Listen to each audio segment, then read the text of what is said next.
much. We can take our seats now. Shukrani sana. And I want to take this opportunity to welcome you to this memorial service of Madam Lizzie Wanyoike, who has been our principal and the founder and the CEO, Nibs Technical College, as well as Lizzie Wanyoike Preparatory and Senior School.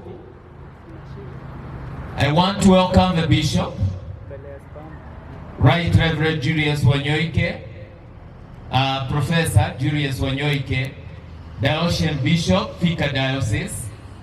I also want to take this opportunity to welcome all the parents who are here.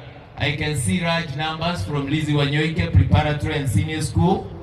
I know we have parents who are our neighbors here in Kibo area, the management as well as the members of staff, and our lovely students, former students, and people of goodwill. Karibuni sana to this memorial service. I want to take this opportunity to welcome the Bishop to give us an opening prayer.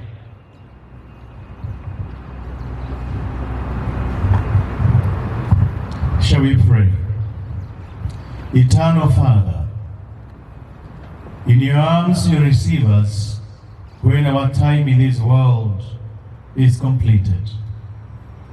We honor and glorify thy holy name for the life of Madam Lizzie and for what she meant for every one of us who is here, for how we related and interacted with her, the passion, enthusiasm, and the manner in which she related with you as her God.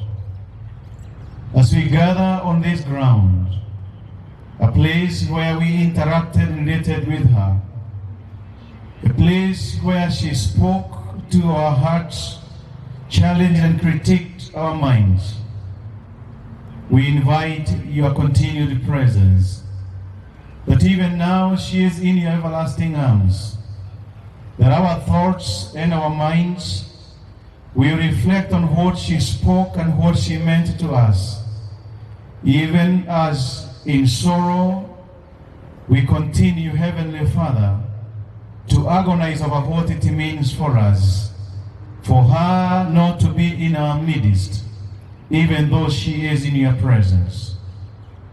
We want to thank you for those who have traveled from far, for those who are following this memorial service from far, for those desirous to be with us on Tuesday as we inter her remains. Holy Father, speak to us and raise in us a conviction and an awareness in which we shall honor and glorify thy holy name. We want to thank you for each and every one of us, for what we do and learn, and even for the purposes that Jehovah God Almighty we discern is of us, even as you reveal yourself to us in ways in which are untold to any human being. May what no eye has seen, no ear has heard, remain our take, even as we remember our sister, our mother, and our founder. Be in our midst in this service, even as we praise and honor thy holy name.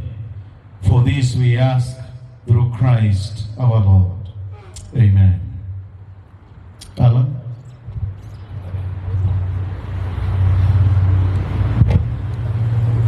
Thank you very much. This moment, I want to take this opportunity to give a summary of Lizzie Wanyoike eulogy, and I have said a summary because we are doing the eulogy in the way it should be, and we should be ready on Tuesday. But for this purpose, we said that we would want to have just a summary of her life in this world. the eulogy of Lizzie